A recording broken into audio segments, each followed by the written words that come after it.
ఓం శాంతి. ఈరోజు మురళి 17 జనవరి 2025. బాబా చెప్తున్నారు, మధురమైన పిల్లల్లారా, మీరు భారతదేశానికి అత్యంత అమూల్యమైన సేవాదారులు. మీరు మీ తనువు, మనసు, ధనముల ద్వారా శ్రీమతానుసారం దీనిని రామరాజ్యంగా తయారు చేయాలి.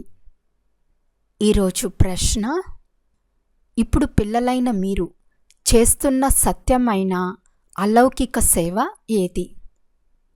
జవాబు: పిల్లలైన మీరు గుప్తంగా శ్రీమతానుసారం పావన భూమి అయిన సుఖధామాన్ని స్థాపన చేస్తున్నారు. ఇదే భారతదేశానికి సత్యమైన అలౌకిక సేవ.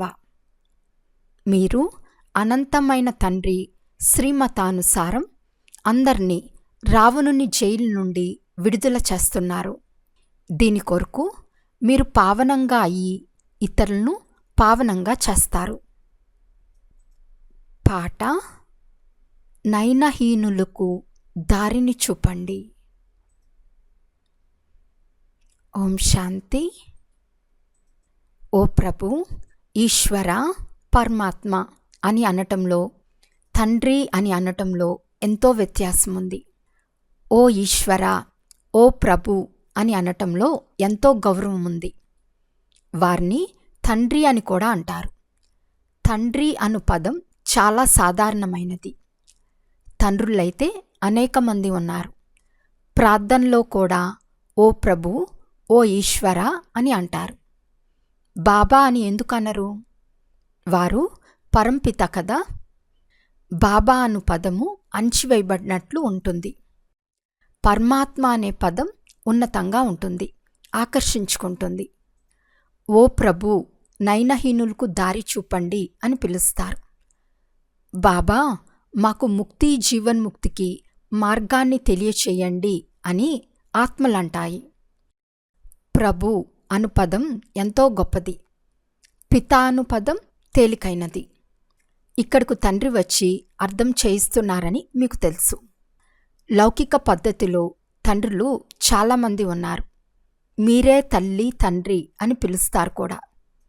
ఇది ఎంత సాధారణ శబ్దం!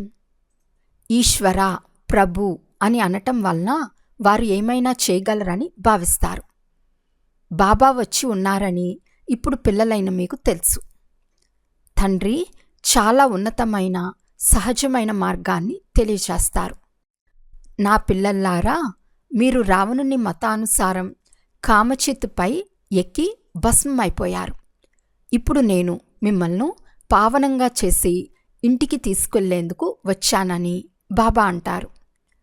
పతితులను పావనంగా చేసేందుకే తండ్రిని పిలుస్తారు. నేనే మీ సేవ కొరకే వచ్చానని తండ్రి చెప్తున్నారు. పిల్లలైన మీరందరూ భారతదేశానికి అలౌకిక సేవ చేసేందుకే ఉన్నారు. ఈ సర్వీసు మీరు తప్ప వేరెవ్వరూ చేయలేరు. మీరు భారతదేశం కొరకే చేస్తారు. శ్రీమతానుసారం పవిత్రంగా అయి భారతదేశాన్ని కూడా పవిత్రంగా చేస్తారు. రామరాజ్యం రావాలని గాంధీజీకి కూడా ఆశ ఉండేది. ఇప్పుడు ఏ మనుషులు రామరాజ్యం తయారు చేయలేరు. లేకుంటే ప్రభువును పతిత పావన అని ఎందుకు పిలుస్తారు? ఇప్పుడు పిల్లలైన మీకు భారతదేశంపై ఎంతో ప్రేమ ఉంది. పూర్తి ప్రపంచానికి, ముఖ్యంగా భారతదేశానికి సత్యమైన సేవ మీరు చేస్తున్నారు. బాపూజీ కోరుకున్నట్లుగా భారతదేశాన్ని మళ్లీ రామరాజ్యంగా చేస్తామని మీకు తెలుసు. వారు హద్దులోని బాపూజీ, వీరు బేహద్ బాపూజీ. వీరు అనంతమైన సేవ చేస్తున్నారు. ఇది పిల్లలైన మీకు మాత్రమే తెలుసు. మేము రామరాజ్యాన్ని తయారు చేస్తామనే నషాలో మీలో కూడా నెంబర్ వారుగా ఉంది. మీరు ప్రభుత్వానికి సేవకులు. మీరు దైవీ ప్రభుత్వాన్ని తయారు చేస్తారు. మీకు భారతదేశం అంటే గర్వంగా ఉంది. సత్యుగంలో ఇది పావన భూమిగా ఉండేదని, ఇప్పుడు పతితంగా అయిందని మీకు తెలుసు. తండ్రి ద్వారా మళ్ళీ పావన భూమి లేక సుఖధామాన్ని గుప్తంగా తయారు చేస్తున్నామని ఇప్పుడు మీకు తెలుసు. శ్రీమతం కూడా గుప్తంగా లభిస్తుంది. భారత ప్రభుత్వం కొరకే మీరు చేస్తున్నారు. శ్రీమతానుసారం మీరు మీ తనువు, మనసు, ధనముల ద్వారా భారతదేశానికి అత్యంత ఉన్నతమైన సేవ చేస్తున్నారు. కాంగ్రెస్ వారు చాలాసార్లు జైలు మొదలైన వాటిలోకి వెళ్ళారు. మీరు జైలుకు మొదలైన వాటికి వెళ్ళే అవసరం లేదు. మీది ఆత్మీక విషయం. మీ యుద్ధం కూడా 5 వికారాల రూపీ రావణునితో జరుగుతుంది. ఈ రావణుని రాజ్యం పూర్తి పృథ్వీపై ఉంది. ఇది మీ సైన్యం. లంక కేవలం ఒక చిన్న ద్వీపం మాత్రమే. ఈ సృష్టి బేహద్ ద్వీపం వంటిది. మీరు బేహద్ తండ్రి శ్రీమతానుసారం అందర్నీ రావణుని జైలు నుండి విడిపిస్తారు. ఈ పతిత ప్రపంచం వినాశనం అయ్యే తీరాలని మీకు తెలుసు. మీరు శివశక్తులు. ఈ గోపులు కూడా శివశక్తులే. మీరు గుప్త రీతిలో భారతదేశానికి చాలా గొప్ప సేవ చేస్తున్నారు. మున్ముందు అందరికీ తెలుస్తుంది. మీరు శ్రీమతానుసారంగా ఆత్మీక సేవ చేస్తున్నారు. మీరు గుప్తంగా ఉన్నారు. ఈ బీకేలు భారతదేశాన్ని తమ తనువు, మనసు, ధనముల ద్వారా శ్రేష్టాతి శ్రేష్టమైన సత్యకాండంగా చేస్తారని ప్రభుత్వానికి తెలియనే తెలియదు. భారతదేశం సత్యఖండంగా ఉండేది. ఇప్పుడు అసత్యఖండంగా అయింది. సత్యమైన వారు ఒక్క తండ్రి మాత్రమే. గాడ్ ఈజ్ ట్రూత్ అని కూడా అంటారు. నరుని నుండి నారాయణునిగా అయ్యేందుకు మీకు సత్యమైన శిక్షణను ఇస్తున్నారు.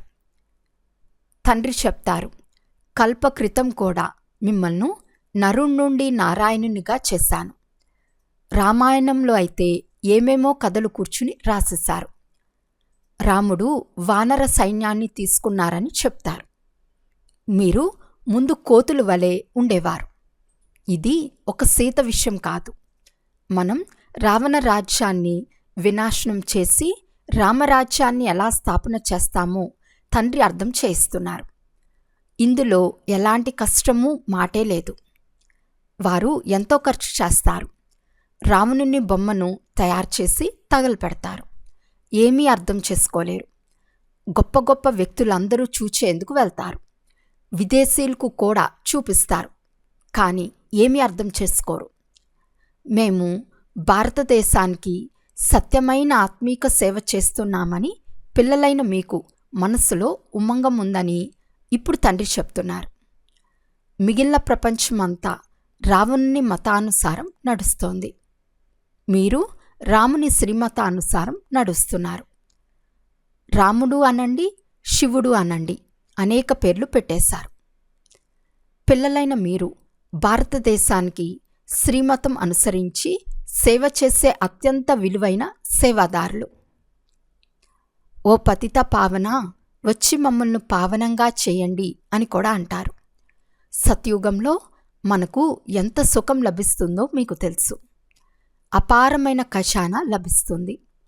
అక్కడ సరాసరి ఆయువు కూడా ఎంతో ఎక్కువగా ఉంటుంది. వారు యోగులు. ఇక్కడ ఉన్నవారంతా భోగులు. వారు పావనులు, వీరు పతితులు.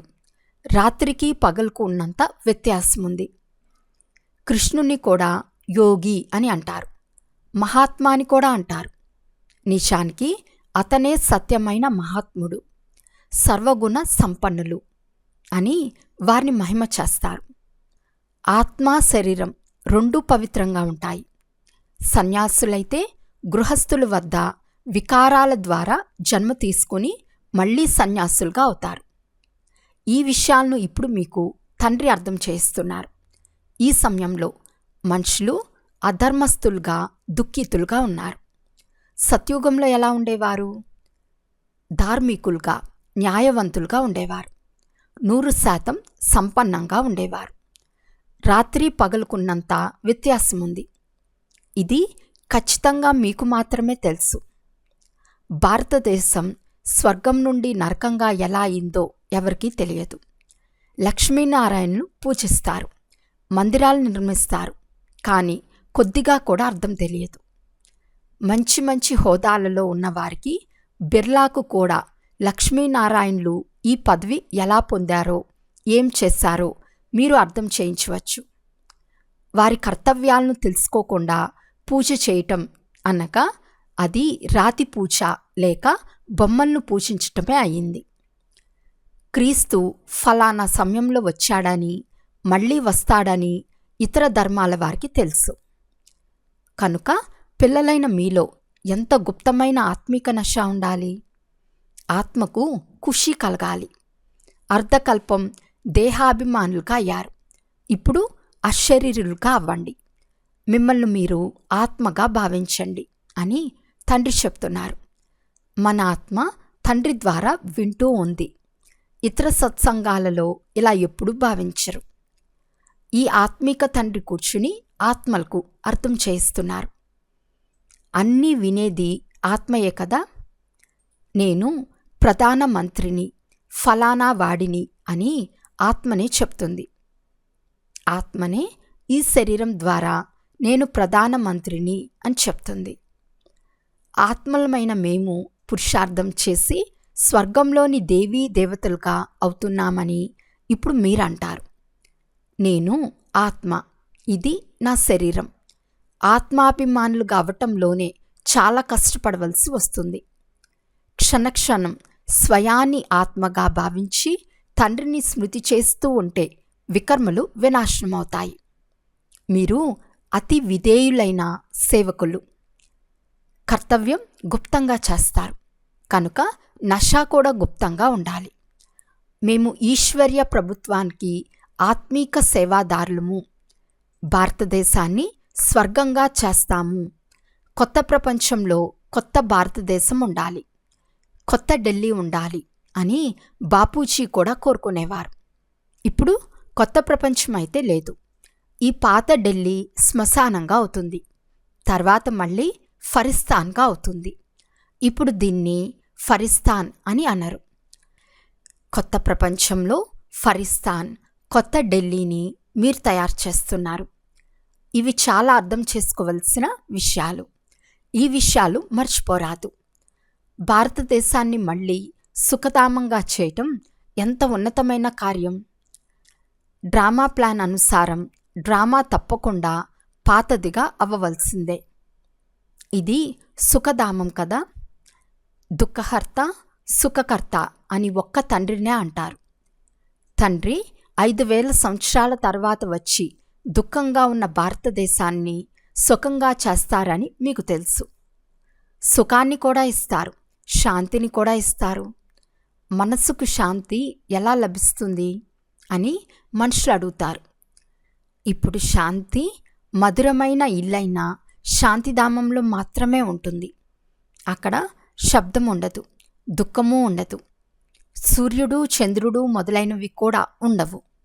ఇప్పుడు పిల్లలైన మీకు ఈ జ్ఞానమంతా ఉంది. తండ్రి కూడా వచ్చి విధేయుడైన సేవాదారిగా అయ్యాడు కదా. అయితే తండ్రిని గురించి అసలు తెలియనే తెలియదు. అందర్నీ మహాత్ములు అని అనేస్తారు. ఇప్పుడు స్వర్గంలోని వారు తప్ప ఎవ్వరూ మహాత్ములు కాదు. అక్కడ ఆత్మలు పవిత్రంగా ఉంటాయి. పవిత్రత ఉన్న కారణంగా సుఖశాంతులు కూడా ఉండేవి. ఇప్పుడు పవిత్రత లేదు కనుక ఏదీ లేదు. గౌరవమంతా పవిత్రతదే. దేవతలు పవిత్రంగా ఉంటారు, అందుకే వారి ముందుకు వెళ్ళి తలవంచి నమస్కరిస్తారు. పవిత్రతులను పావనులని, అపవిత్రతులను పతితులని అంటారు. వీరు పూర్తి విశ్వానికి బేహద్ బాపూజీ. మేయర్ను కూడా సిటీ ఫాదర్ అని అంటారు. అక్కడ ఇలాంటి మాటలుండవు.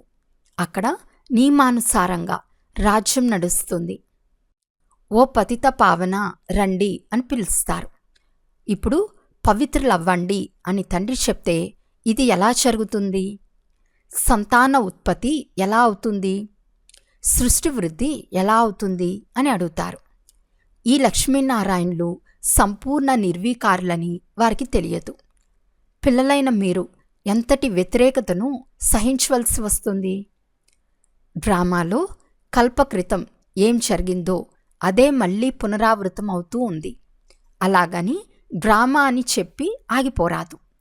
డ్రామాలో ఉంటే లభిస్తుందని అనుకోరాదు. పాఠశాలలో అలాగే కూర్చుని ఉంటే ఎవరైనా పాస్ అవ్వగలరా? ప్రతి వస్తువు కొరకు మానవుని పురుషార్థం జరుగుతుంది. పురుషార్థం లేకుండా నీరు కూడా లభించదు. క్షణక్షణం జరిగే పురుషార్థం ప్రాలబ్ధం కొరకే. బేహద్ సుఖం కొరకు ఈ బేహద్ పురుషార్థం చేయాలి. ఇది బ్రహ్మరాత్రి అనగా బ్రాహ్మణుల రాత్రి. మళ్ళీ బ్రాహ్మణుల పగలు వస్తుంది.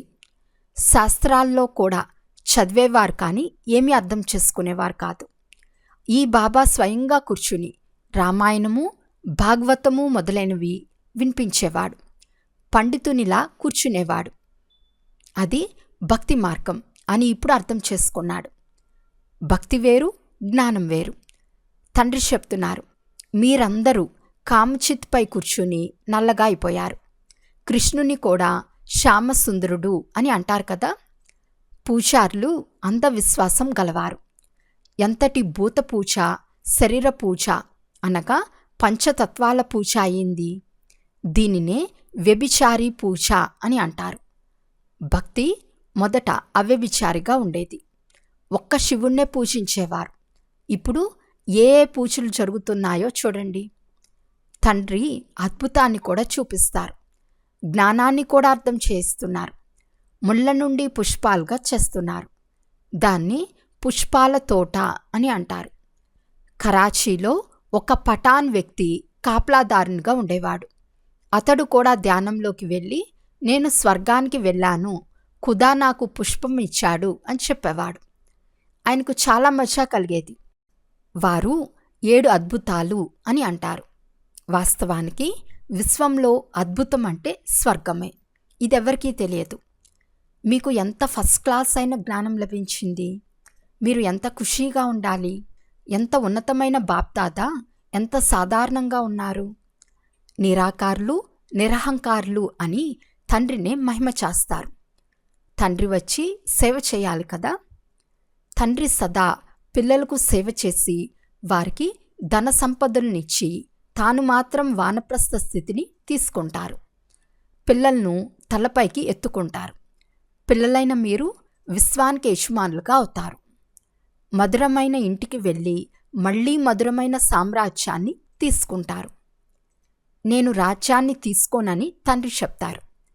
సత్యమైన నిష్కామ సేవాదారి ఒక్క తండ్రి మాత్రమే. కనుక పిల్లలకు ఎంత ఖుషి ఉండాలి. కానీ మాయ మర్పింపచేస్తుంది. ఇంత గొప్ప బాప్దాదాను మర్చిపోరాదు. తాత ఆస్తిని గురించి ఎంత నష ఉంటుంది. మీకైతే శివబాబా లభించారు. ఇది వారి ఆస్తి. తండ్రి చెప్తున్నారు, నన్ను స్మృతి చేయండి, దైవీ గుణాలను ధారణ చేయండి, అసురి గుణాలను తొలగించివేయాలి. నిర్గుణుడినైనా నాలో ఏ గుణాలు లేవని పాట కూడా పాడతారు. ఒక నిర్గుణ సంస్థ కూడా ఉంది. ఇప్పుడు దాని అర్థం ఎవరికీ తెలియదు. నిర్గుణము అనగా ఏ గుణాలు లేవని అర్థం.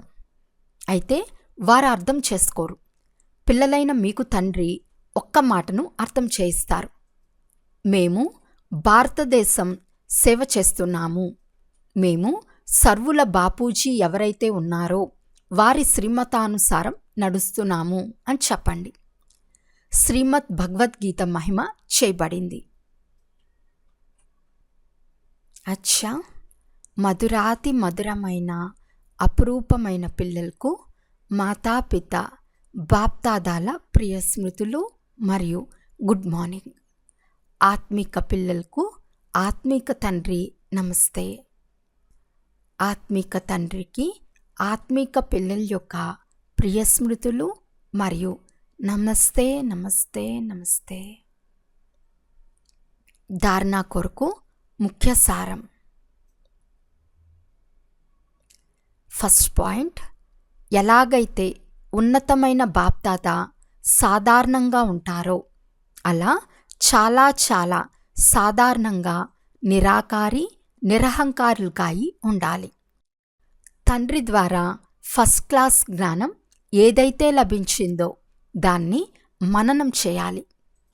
సెకండ్ పాయింట్, కల్పకృతం వలె ఏ డ్రామా అయితే పునరావృతం అవుతూ ఉందో అందులో బేహద్ పురుషార్థం చేసి బేహద్ సుఖాన్ని ప్రాప్తి చేసుకోవాలి.